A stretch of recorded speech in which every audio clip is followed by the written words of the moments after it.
The evening fog rolled in thick and heavy across Maplewood Cemetery, wrapping around the old oak trees and blanketing the headstones in a soft gray mist. Elijah Foster pulled his jacket tighter around his shoulders as he made his final rounds for the night. After 15 years as the cemetery's groundskeeper, he knew every path, every stone, and every creak the old gates made when the wind blew just right. Tonight felt different somehow. The air hung still despite the fog, almost like the world was holding its breath. Elijah's flashlight cut through the darkness as he checked that the main gates were locked. His boots crunched against the gravel path as he walked, the sound seeming louder than usual in the unusual quiet.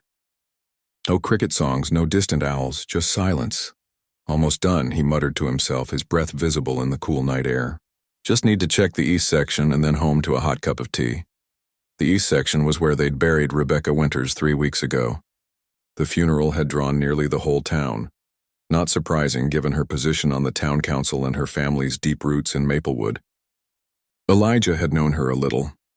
She'd always stopped to chat whenever she visited her parents' graves, asking about his day and actually listening to his answers.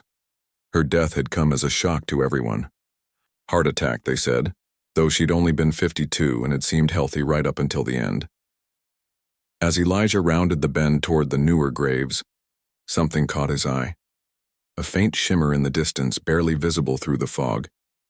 At first he thought it might be a visitor with a candle, though that would be strange at this hour. He quickened his pace, ready to politely remind whoever it was about cemetery visiting hours. But as he got closer, he realized there was no visitor.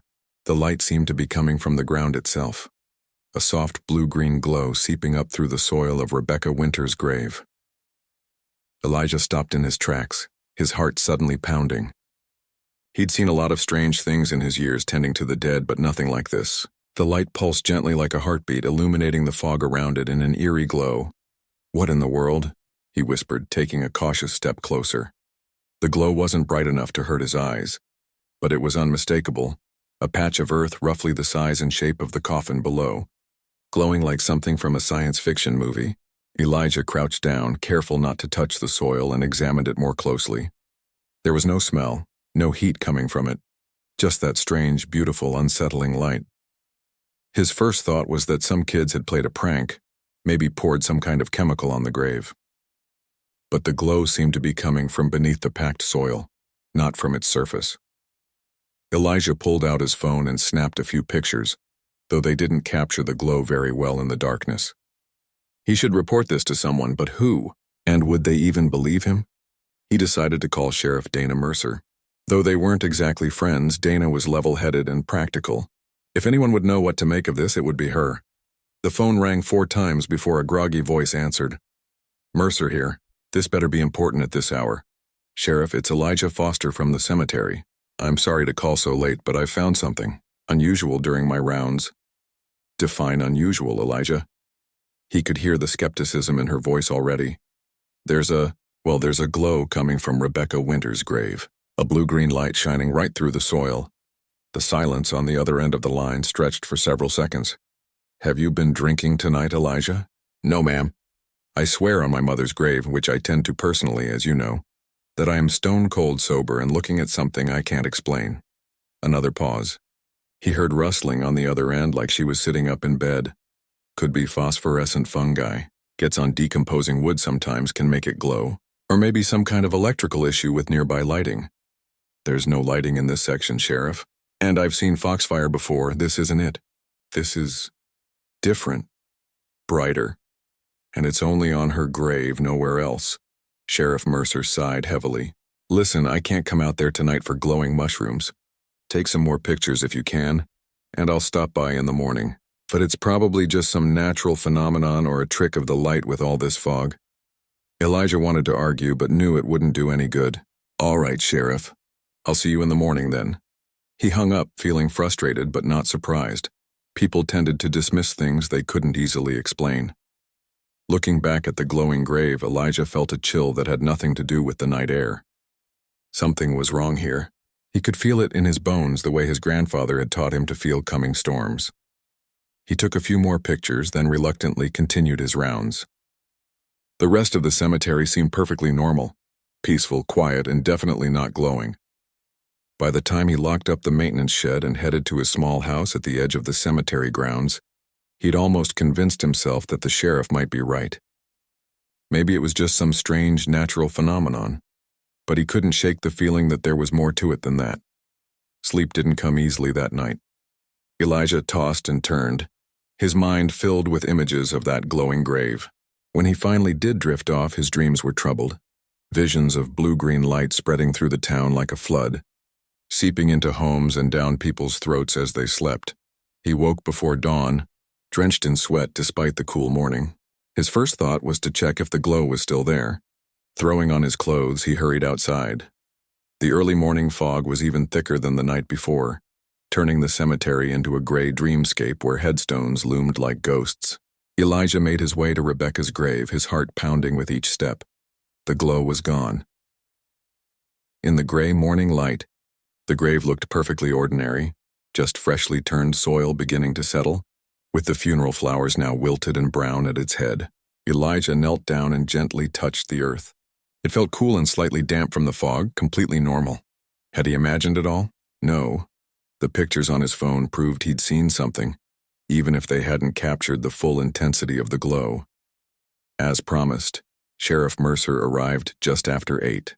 She was a tall woman with short gray hair and the weathered face of someone who spent a lot of time outdoors. Her expression made it clear she still thought this was a waste of time. "Show me this glowing grave of yours, Elijah." He led her to Rebecca's resting place, explaining what he'd seen the night before. "But as you can see, it's not glowing now," he finished, feeling foolish under her skeptical gaze. Sheriff Mercer crouched down, examining the grave carefully. No signs of tampering. No unusual substances on the surface. She stood up, brushing dirt from her hands. "Like I said, probably some bioluminescent fungi that's naturally died off with the daylight. Or maybe just your eyes playing tricks in the fog." "It wasn't a trick," Elijah insisted. "I know what I saw. You got those pictures you mentioned?" He pulled out his phone and showed her. In the harsh light of day, the images looked even less impressive. Just vague, slightly lighter patches in the darkness that could have been anything. The sheriff handed back his phone with a sympathetic but dismissive smile. "Look, I know you take your job seriously, but there's got to be a reasonable explanation. If it happens again, call me and I'll come out right away, even in the middle of the night. But for now, I've got actual police work waiting for me." Elijah nodded, not trusting himself to speak without saying something he'd regret. He watched her walk back to her patrol car, her posture making it clear she considered the matter closed. But Elijah knew what he'd seen. That day dragged by slowly. Elijah went through his usual tasks, mowing the grass between the older sections, trimming around headstones, preparing a plot for a burial scheduled later that week. But his mind kept wandering back to the glowing grave. By late afternoon, dark clouds had rolled in, bringing with them the smell of rain. Elijah finished his work early and headed home, intending to grab a quick dinner before returning to Rebecca's grave after dark. If the glow appeared again, he wanted to be ready. He was just finishing his soup when his phone rang. The caller ID showed it was Bev Chen from the flower shop across from the cemetery. "Elijah, are you doing something over there in the east section of the cemetery? Some kind of maintenance with lights or something?" His spoon clattered into his bowl. "No, why?" "Well, I was just closing up shop and I can see some kind of light coming from that direction. Kinda blue-green. Is that normal?" Elijah's heart raced.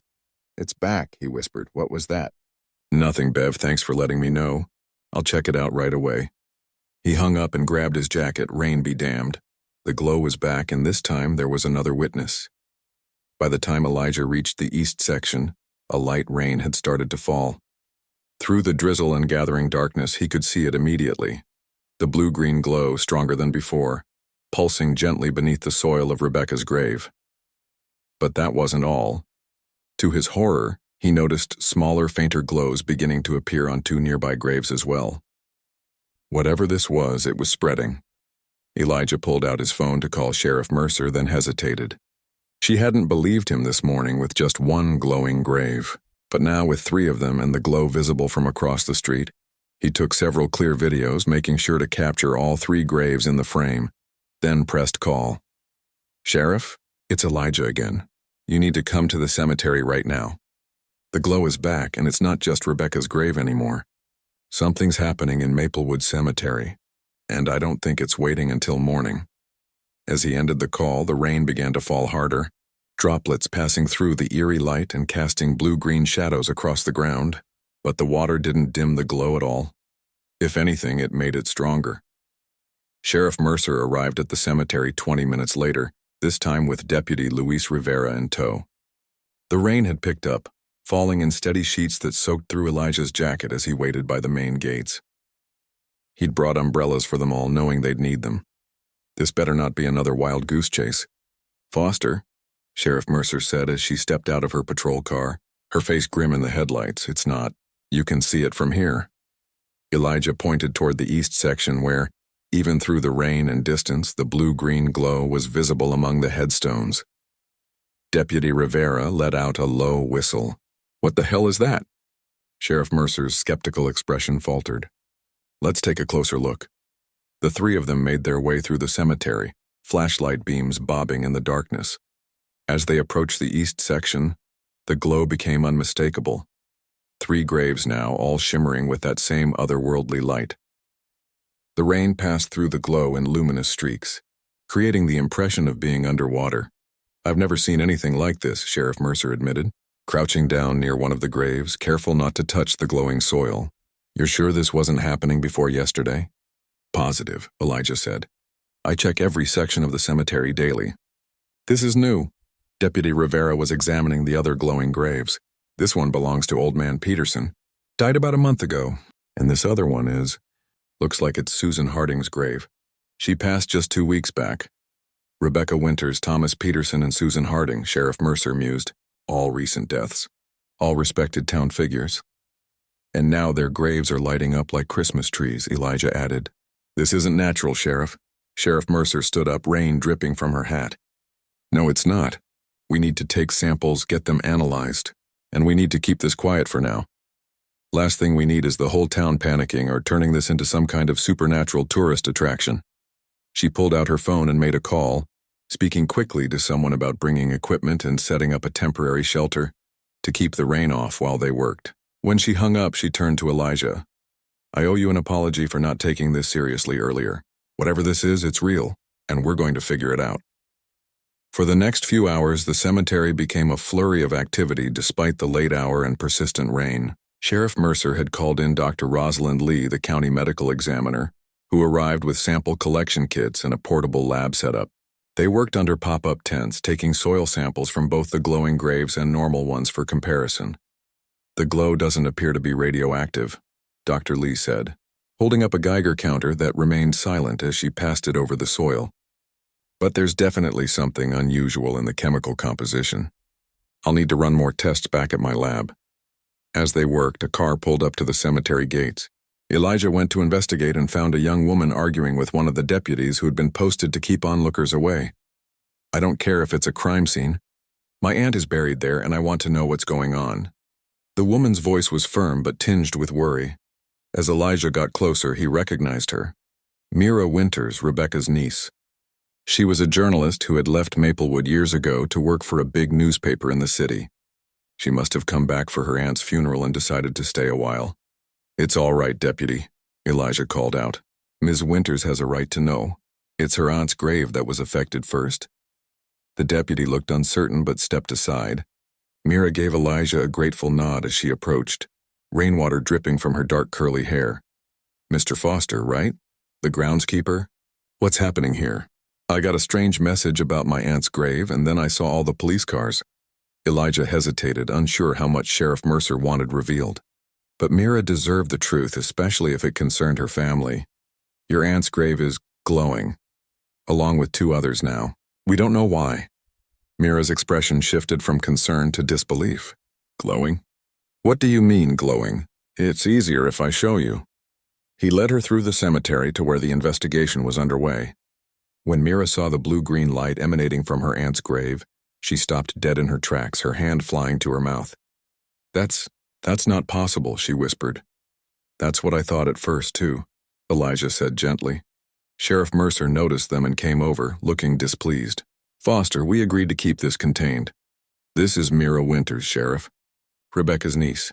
The sheriff's expression softened slightly. I'm sorry about your aunt, Ms. Winters. We're trying to determine what's causing this phenomenon. I promise we're treating the site with respect. Mira seemed to gather herself, her journalistic instincts taking over. Have you found anything yet? Any explanation? Not yet. Dr. Lee is taking samples for analysis. I want to help, Mira said firmly. And not just because it's my aunt. This might be connected to something bigger. Sheriff Mercer raised an eyebrow. What do you mean? Mira pulled out her phone, wiping rain from the screen before showing them an email. I received this 3 days ago from an anonymous sender. I thought it was a crank at first, but now... Elijah leaned in to read the message. Your aunt didn't die from a heart attack.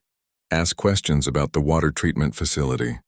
Not everyone in Maplewood wants the truth buried.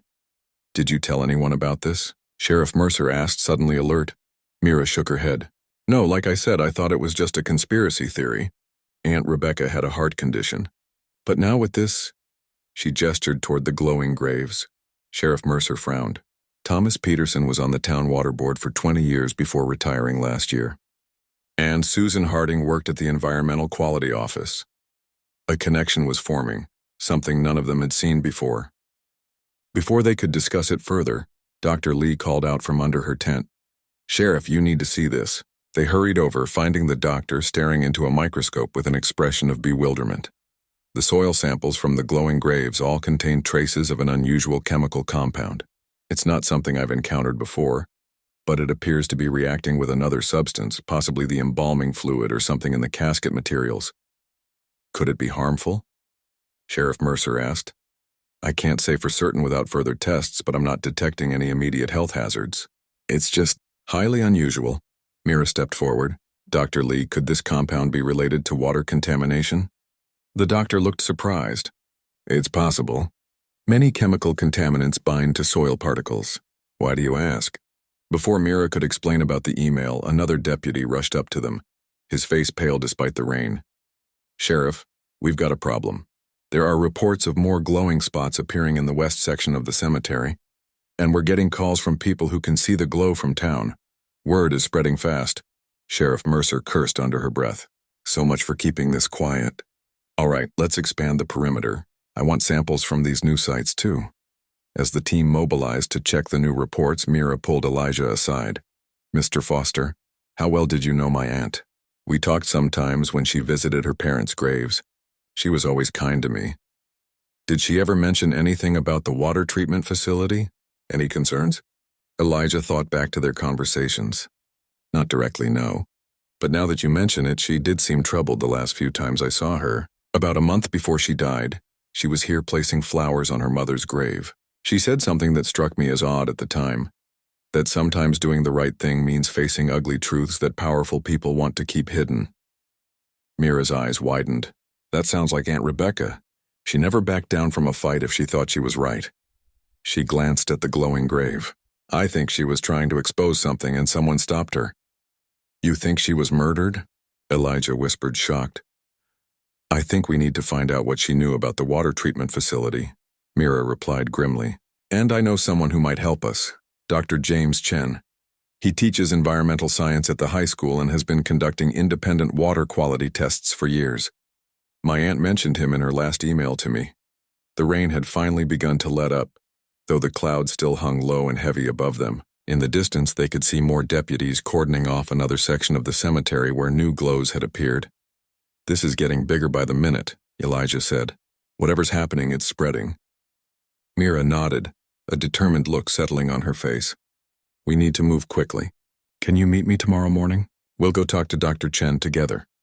The sheriff might not like us conducting our own investigation. The sheriff has her hands full right now. Besides, we're not investigating a crime. Officially, there isn't one. We're just following up on my aunt's interests. Mira's expression softened. Please, Mr. Foster, you cared for her final resting place. Help me find out if she was trying to protect this town. Elijah looked back at the glowing graves, their eerie light now visible from multiple sections of the cemetery. Something was very wrong in Maplewood, and it went beyond unusual soil chemistry. I'll meet you at the main gates at 8, he said finally, and call me Elijah. As they parted ways, neither noticed the figure watching them from the shadow of a large oak tree at the cemetery's edge, a figure who slipped away into the night as soon as they turned their backs. pulling out a phone to make a call. "It's happening faster than we expected," the figure whispered into the phone. "And Rebecca's niece is asking questions. We may have a problem." Morning came with surprising brightness after the previous night's downpour. Elijah arrived at the cemetery gates 15 minutes early, unable to sleep after everything he'd witnessed. The grounds were quiet now, though yellow police tape surrounded the affected areas and a deputy's car was parked near the east section. Mira pulled up in a small blue rental car right at 8.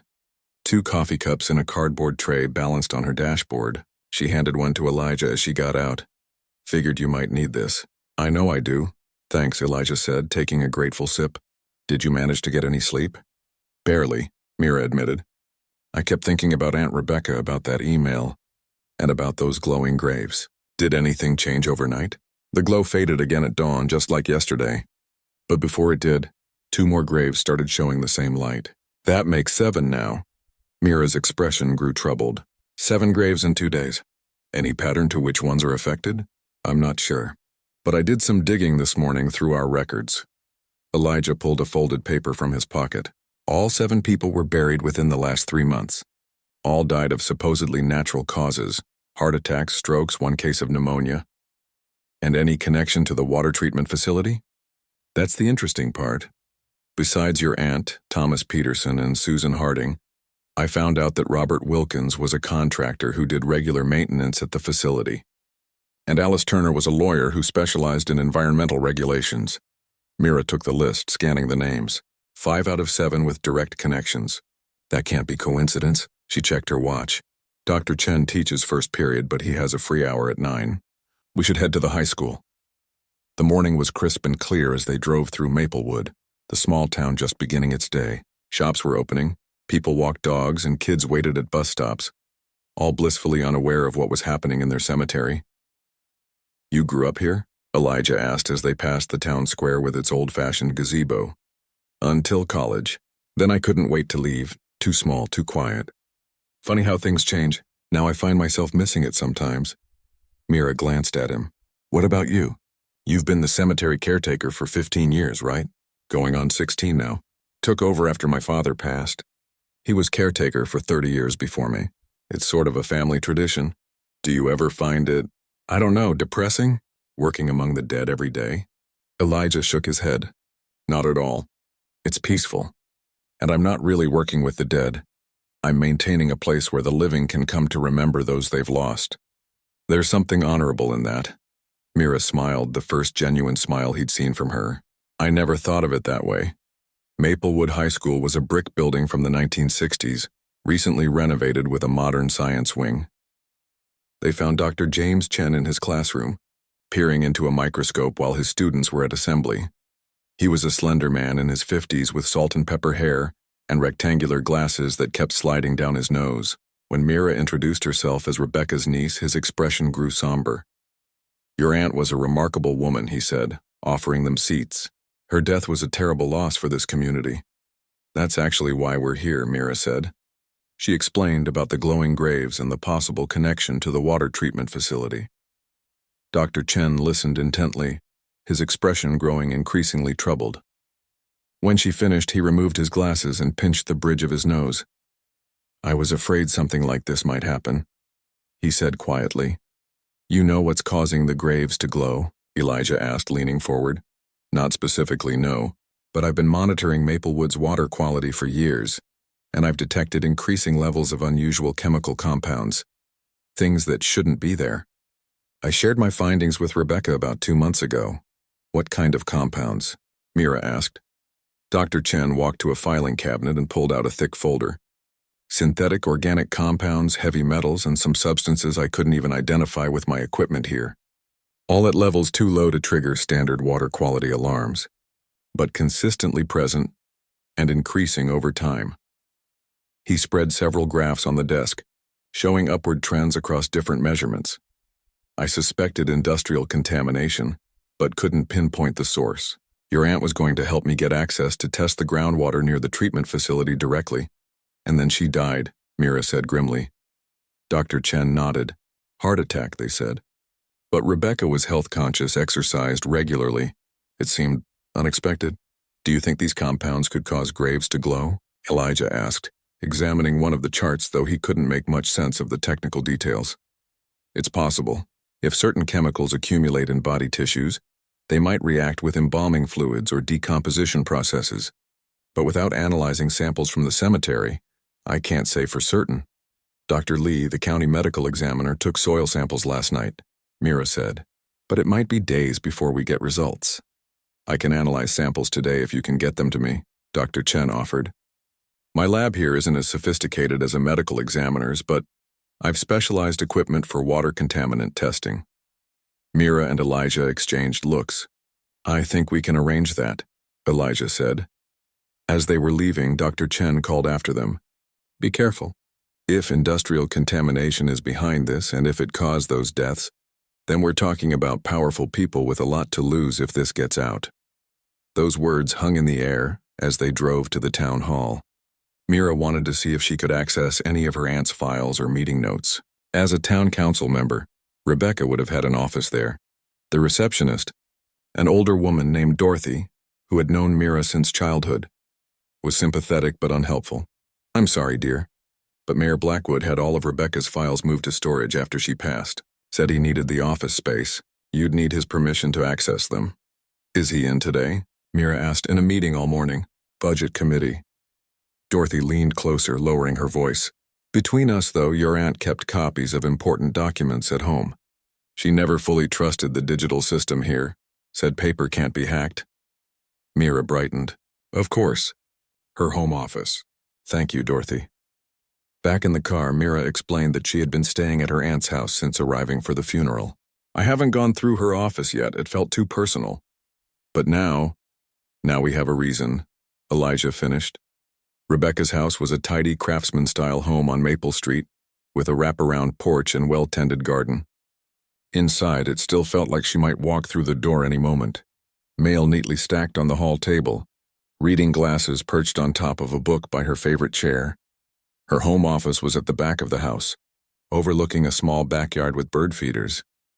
Filing cabinets lined one wall, while a large desk dominated the space, its surface organized with military precision. She always was meticulous, Mira said, a hint of grief catching in her voice. They started with the filing cabinets, looking for anything related to the water treatment facility or environmental concerns. In the second drawer, they found a thick folder labeled Water Quality Initiative. Inside were Dr. Chen's reports, correspondence with state environmental agencies, and handwritten notes detailing Rebecca's own investigation. One page, dated just a week before her death, caught their attention.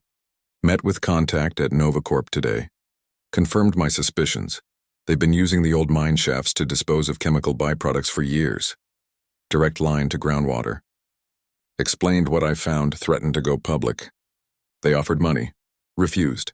Meeting with full council Tuesday to present findings. And said I'm making a mistake. We'll see. NovaCorp, Elijah said. The pharmaceutical company on the edge of town? Mira nodded, her face pale. They built that facility about 12 years ago. Major employer here. The town gave them tax breaks to set up in Maplewood. And if they've been illegally dumping chemicals that got into the water supply, then a lot of powerful people would want to keep that quiet. Mira finished. Including Mayor Blackwood, who championed bringing them here. They continued searching and found a USB drive taped to the back of a family photo with a note in Rebecca's handwriting. Insurance policy. If anything happens to me, give to James, Dr. Chen, Mira said. She was going to give him this. Before they could check what was on the drive, Elijah's phone rang. It was Sheriff Mercer. Foster, where are you? We've got a situation at the cemetery. The glow is back in broad daylight, and it's spread to over 20 graves now. But that's impossible, Elijah said. It's only ever appeared at night. Well, it's happening now. And I've got reporters showing up and half the town trying to get in for a look. I need you here. We're on our way, Elijah said, hanging up. He turned to Mira. The glow is back in daylight, and it's spreading faster. As they hurried to the car, Mira clutched the USB drive and folder. We need to get these to Dr. Chen first. If what my aunt discovered is true, this could explain everything. They were so focused on leaving that neither noticed the black SUV parked down the street, or the man inside taking photos of them as they drove away. At the high school, they handed everything to Dr. Chen, quickly explaining what they'd found. "This could be the evidence we need," he said, holding up the USB drive. "I'll analyze this right away and call you as soon as I find anything." When they finally reached the cemetery, it was chaos. News vans lined the street. A crowd had gathered at the gates, and inside, the blue-green glow was clearly visible even under the mid-morning sun, patches of eerie light dotting the grounds like fallen stars. Sheriff Mercer looked relieved to see them. "It started about an hour ago. First just the original 7 graves, then it spread. We've counted 23 so far." "Any pattern to which ones?" Mira asked. "That's the thing. They all seem to be people who died in the last year. Different causes of death, different parts of the cemetery, but all recent." As they spoke, Mayor Harold Blackwood arrived, his large frame moving with surprising quickness for a man his size. His face was flushed with anger. "Sheriff, I thought we agreed to keep this contained. Now we've got the whole damn town in a panic and reporters asking if our cemetery is radioactive. With all due respect, Mayor, it's a little hard to contain something like this," Sheriff Mercer replied coolly, gesturing to the glowing graves visible throughout the cemetery. The mayor turned to Elijah. "Foster, your job is to maintain this cemetery. What the hell is going on here?" Before Elijah could answer, Mira stepped forward. "Actually, Mayor Blackwood, we were hoping you might help answer that question, particularly regarding Novacorp's waste disposal practices and how they might relate to the town's water supply." The mayor's face went from red to white in an instant. "I don't know what you're implying, young lady, but now is hardly the time for conspiracy theories." "Really?" "Because my aunt seemed to think it was exactly the time, right before she died.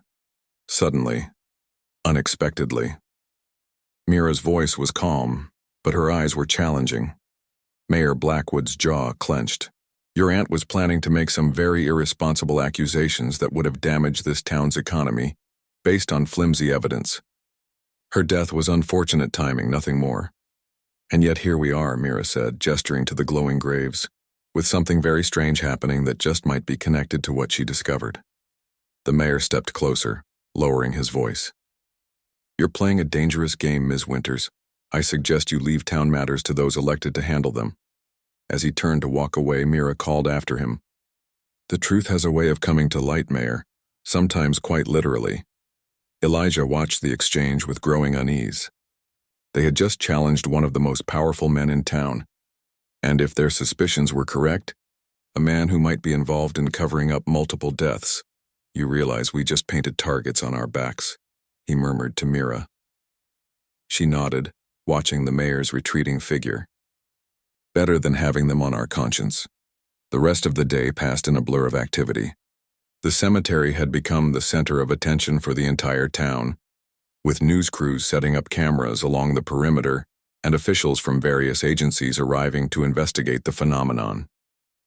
Elijah found himself constantly fielding questions, showing officials around, and trying to maintain some sense of order amid the chaos. By late afternoon, the count of glowing graves had risen to 37. Dr. Lee had returned with more sophisticated equipment and a team from the State Environmental Agency. They had set up a makeshift lab in one of the cemetery's maintenance buildings and were processing samples non-stop. "Whatever's causing this, it's spreading through the soil somehow," Dr. Lee explained when Elijah checked in. "The chemical signature is strongest in the graves of people who died most recently, which suggests it might have been building up in their systems before death." "Any idea what the substance is?" Elijah asked. "It's complex, a mixture of compounds. Some of it looks like pharmaceutical waste, but modified somehow. We've sent samples to the state lab for more detailed analysis." Elijah felt a chill. Pharmaceutical waste. Novacorp was a pharmaceutical company. As evening approached, Elijah finally got a moment alone in his small office. He'd been trying to reach Mira all afternoon, but her phone kept going straight to voicemail. She had mentioned going back to Dr. Chen to check on his progress with the USB drive, but that was hours ago. Just as he was about to try calling her again, his office door opened. Sheriff Mercer stepped in looking exhausted. "How are you holding up?" she asked, dropping into the chair across from his desk. "Been better," Elijah admitted. "You?" "Same," she rubbed her eyes. "Just got word from the county. They're declaring this an official public health investigation. State people will be taking over tomorrow. That's good, right? More resources?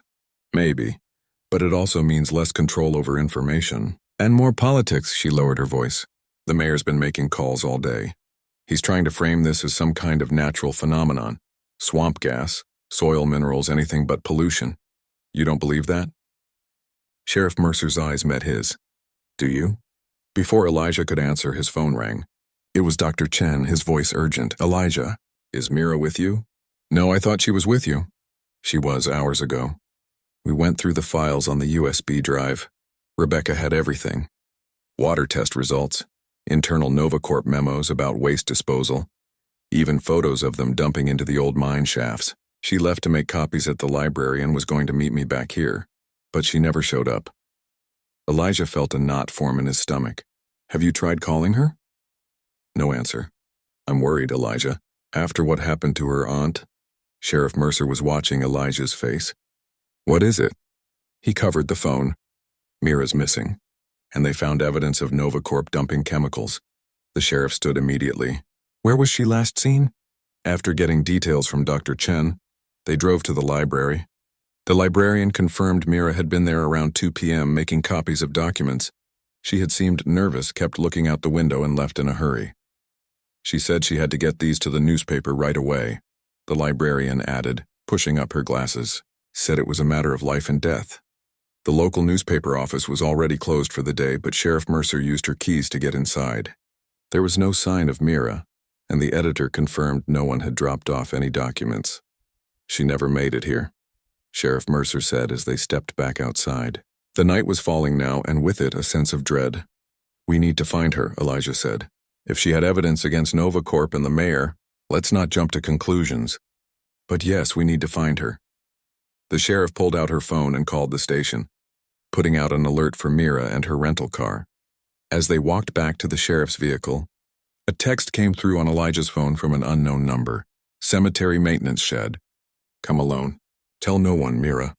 He stopped, staring at the message. The cemetery maintenance shed was small and rarely used, tucked away in the far corner of the grounds. Why would Mira be hiding there? He showed the text to Sheriff Mercer, who frowned. Could be a trap, she said. If someone has Mira's phone, or she could be in trouble and hiding. I need to check. Sheriff Mercer thought for a moment. All right, but not alone. I'll come with you, but stay back. If it is Mira and she's scared, seeing a uniform might spook her. They drove back to the cemetery in tense silence. Night had fallen completely now, and the blue-green glow from the affected graves cast an eerie light across the grounds. Most of the day's crowds had dispersed, leaving only a few officials and a deputy patrolling the perimeter. Elijah led the way toward the maintenance shed, with Sheriff Mercer following at a distance, her hand resting on her holstered gun. The shed was dark, no lights visible from the outside. Mira? Elijah called softly as he approached. It's Elijah. Are you in there? No answer. He tried the door. It was unlocked. Taking a deep breath, he pushed it open. The interior was pitch black. Elijah fumbled for the light switch, found it, and flipped it on. The shed was empty of people, but not of surprises. The walls were covered with maps, photos, and documents. Decades' worth of newspaper clippings, water testing reports, and handwritten notes. At the center was a large town map with the cemetery, water treatment facility, and NovaCorp all marked and connected with red string. What in the world? Sheriff Mercer said from behind him. This isn't Mira's, Elijah said, examining the materials. This has been here for years. He recognized some of the handwriting on the older notes. This is my father's work. Your father? He was the caretaker before me, remember? He always said he kept records of everything that happened in and around the cemetery. I thought he meant burial records, maintenance logs. Not this. They moved deeper into the shed, examining the sprawling investigation that covered every wall. It was meticulously organized, with dates going back nearly 15 years, right around when NovaCorp had first come to town. Your father suspected something was wrong with the water even back then, Sheriff Mercer said, examining a series of water sample reports. And he was collecting evidence, just like Rebecca was. Elijah felt a mixture of pride and sorrow. His father had died 5 years ago. Heart attack, they'd said. Just like Rebecca, a noise at the door made them both turn. A figure stood in the doorway. Not Mira, but Dr. Chen, his face pale in the harsh overhead light. I followed you, he admitted. After you called about Mira, I got worried. Then I remembered something she said about her aunt keeping soil samples from the cemetery. I thought maybe it wasn't Rebecca, Elijah said. It was my father. Dr. Chen stepped inside, his eyes widening as he took in the wall of evidence. This is incredible. Your father was building a case. But who sent the text from Mira's phone? Sheriff Mercer asked, bringing them back to the immediate concern. As if in answer, the door slammed shut behind them.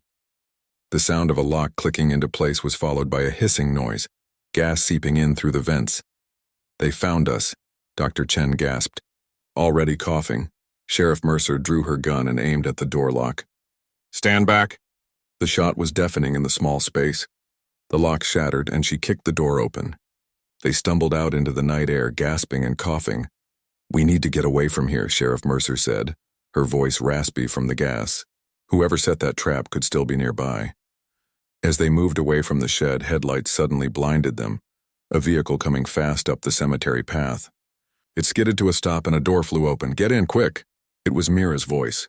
Without hesitation, they piled into her rental car. As soon as the doors closed, she sped off, tires throwing gravel. How did you find us? Elijah asked between coughs. I didn't. Not exactly. Mira's knuckles were white on the steering wheel. They took my phone this afternoon, 2 men in suits. Said they worked for NovaCorp Security. They wanted the copies I'd made, but I'd already hidden them at the newspaper office, slipped them through the mail slot when I saw I was being followed. Are they following us now? Sheriff Mercer asked, looking behind them. I don't think so. I lost them about an hour ago, ditched the car, and borrowed this one from a friend. Mira glanced in the rearview mirror. But we're not safe anywhere in town. Mayor Blackwood has declared a state of emergency. Supposedly because of the cemetery situation, but really to give him more control. He's called in private security to maintain order. NovaCorp Security, I bet, Dr. Chen said grimly. We need to get somewhere safe and figure out our next move. Sheriff Mercer said. My authority won't mean much if the mayor's turned against us. I know a place, Elijah said suddenly. The old groundskeeper's cottage on the far side of the cemetery. It's been abandoned for years. My father used to use it for storage. No one remembers it's there anymore. Mira nodded and took a turn that would loop them back toward the cemetery by a different route. As they drove, Dr. Chen filled them in on what he and Mira had discovered from Rebecca's files. NovaCorp has been dumping chemical waste into the old mine shafts since they opened their facility. Those shafts connect directly to the groundwater that feeds the town's water supply.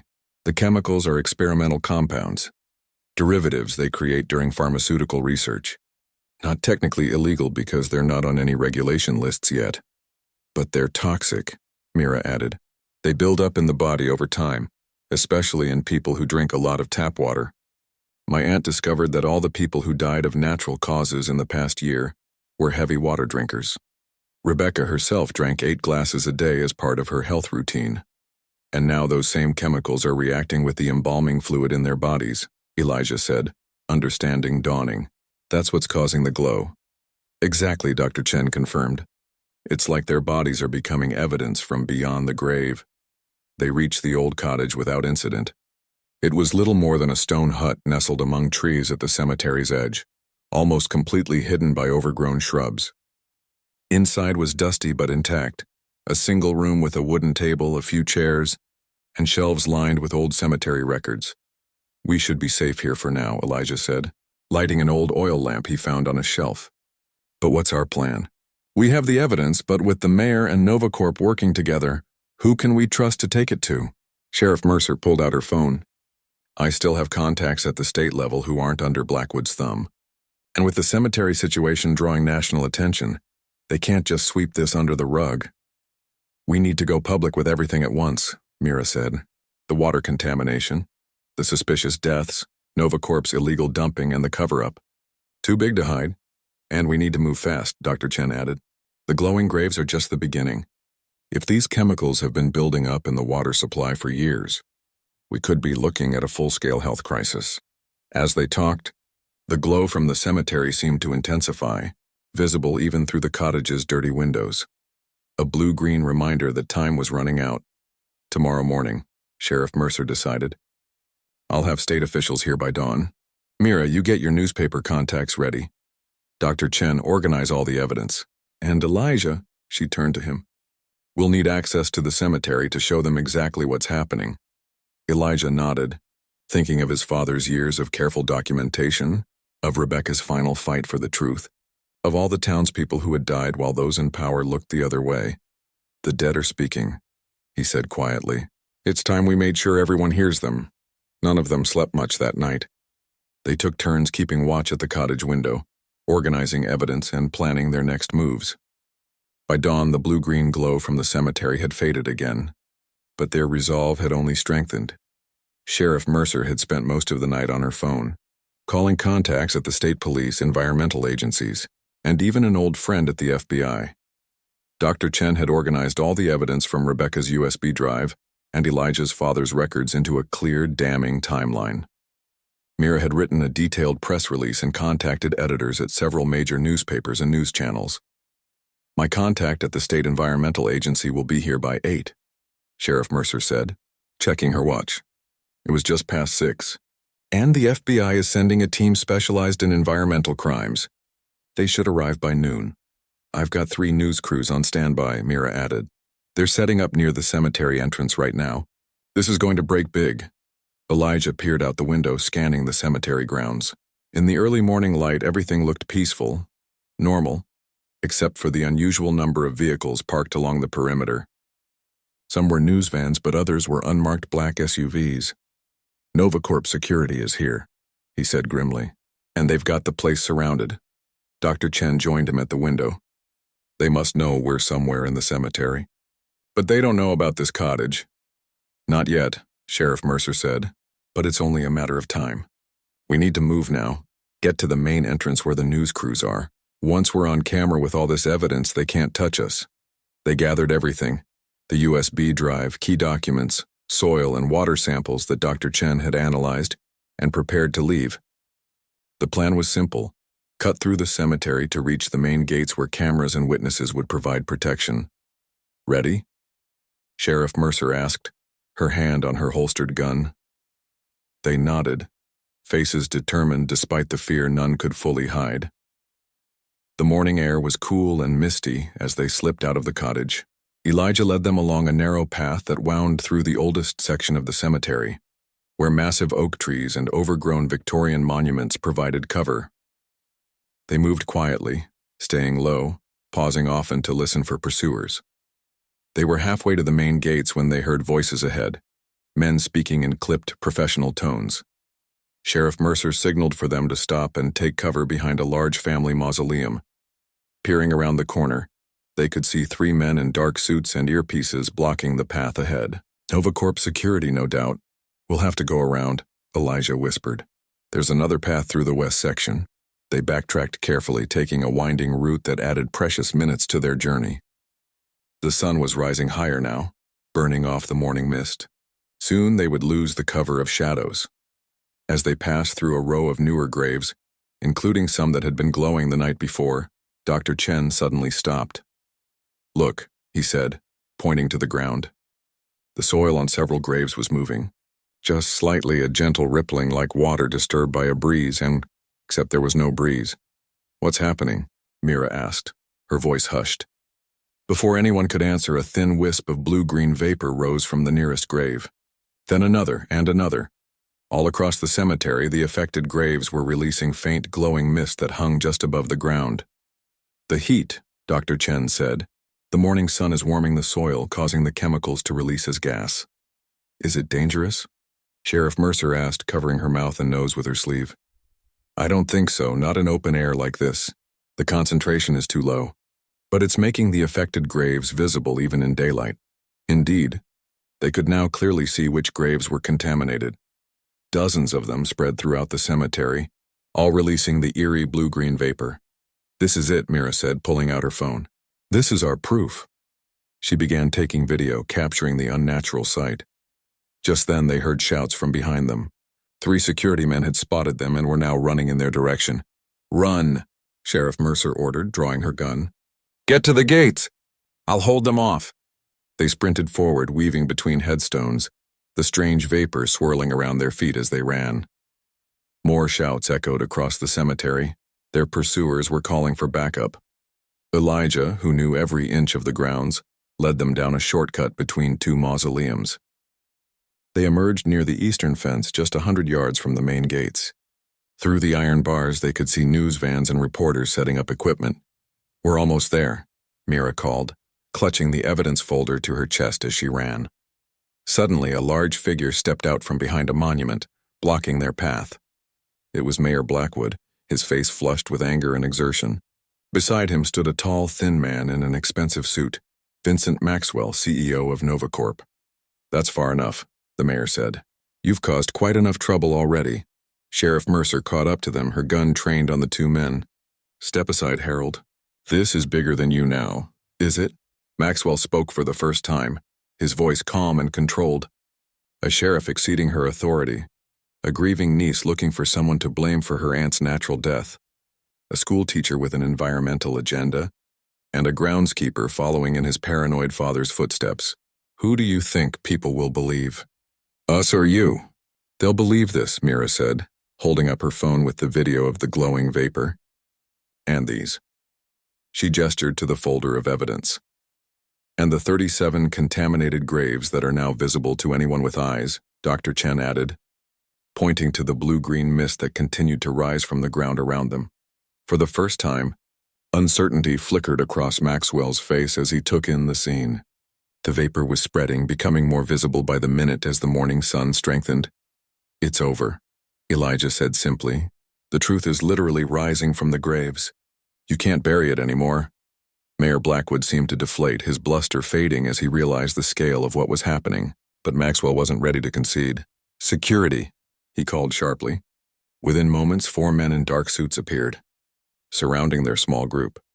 What happened next would later be described by witnesses as providential timing. Just as the security men moved to seize them, a brilliant flash of blue-green light erupted from Rebecca Winter's grave nearby, so bright it was visible even in the morning sun. The sudden glow startled everyone, creating a moment of confusion. In that instant, Sheriff Mercer acted. She fired a shot into the air, the sound echoing across the cemetery like a thunderclap. Heads turned at the main gate. Cameras swung in their direction. "Help!" Mira shouted, her voice carrying to the gathered press. "We have evidence of criminal activity." The reporters, sensing a story, began rushing toward the cemetery gates. Behind them came uniformed state troopers. Sheriff Mercer's contacts had arrived. Maxwell's security men hesitated, suddenly aware of the witnesses and cameras. Maxwell himself backed away, his face a mask of controlled fury. "This isn't over," he said quietly before turning to leave. Mayor Blackwood, looking lost and suddenly aged, simply stood where he was, watching as years of secrets unraveled around him. Within minutes, state troopers had entered the cemetery and taken control of the situation. Reporters swarmed around them, cameras capturing the extraordinary sight of the blue-green vapor rising from dozens of graves across the grounds. "Dr. Lee was right," Dr. Chen said as they handed over their evidence to state officials. The bodies became evidence themselves. The next few hours passed in a blur of statements, interviews, and explanations. The evidence they had gathered was overwhelming. Rebecca's meticulous documentation, Elijah's father's years of record-keeping, Dr. Chen's water analysis, and now the visible proof of contamination rising from the graves themselves. By mid-afternoon, the story had gone national. NovaCorp's stock was in freefall, and federal agents had raided both the company's local facility and its headquarters 2 states away. Mayor Blackwood had been taken in for questioning, along with several town officials who had helped cover up the contamination. As the day wound down, Elijah found himself standing beside Rebecca's grave. The vapor had dissipated as the day cooled, but a faint glow still emanated from beneath the soil, a final testimony from a woman who had fought for the truth until her last breath. Mira joined him, looking exhausted but relieved. "My aunt would be proud of what we did today. Your aunt, my father, and all the others who tried to speak up over the years," Elijah said. "They never got to see justice, but they made it possible." Sheriff Mercer approached, her badge still in place despite the mayor's attempts to suspend her. "State's setting up an emergency medical screening for the whole town. They're going to test everyone for chemical exposure, especially those with symptoms similar to the deceased." "And NovaCorp?" Dr. Chen asked, joining them. "Federal charges being prepared as we speak. environmental crimes, corporate fraud, obstruction of justice, and they're looking into possible homicide charges as well. If they can prove the company knew the chemicals were lethal. They stood in silence for a moment, the weight of what they'd accomplished settling around them. 6 months later, Mira stood at her aunt's grave again. The blue-green glow had long since faded as the chemicals broke down, and the affected soil was carefully removed and replaced. In its place was a simple bronze plaque that read, "In memory of Rebecca Winters and all those whose deaths brought truth to light." Their graves glowed so our future could be brighter. The cemetery was peaceful now, restored to its proper role as a place of remembrance rather than a site of unwilling testimony. Novacorp's facility had been shut down, its executives facing trial. Mayor Blackwood had resigned in disgrace, and a special election had brought new leadership committed to healing the town. The water was clean now, constantly tested and monitored. The old mine shafts had been properly sealed, and a massive environmental cleanup was underway, funded by Novacorp's seized assets. Elijah approached, carrying flowers for his father's grave nearby. "How's the book coming?" he asked. After returning to her job at the city newspaper, Mira had been working on a book about what had come to be known as the Maplewood Grave Glow Incident. "Almost finished," she said. "The publisher is excited. They think it will help other communities look more closely at corporate neighbors and water quality. Your aunt would be proud, not just of exposing the truth, but of using it to protect others." Mira nodded, placing her own flowers on Rebecca's grave. Sometimes the truth gets buried. But if we've learned anything from all this, it's that the truth finds a way to come to light. As they walked together through the peaceful cemetery, neither noticed the small patch of soil near the far fence where, for just a moment as the sun set, a faint blue-green shimmer appeared and then was gone. A reminder that vigilance was the price of safety, and that some stories never truly end.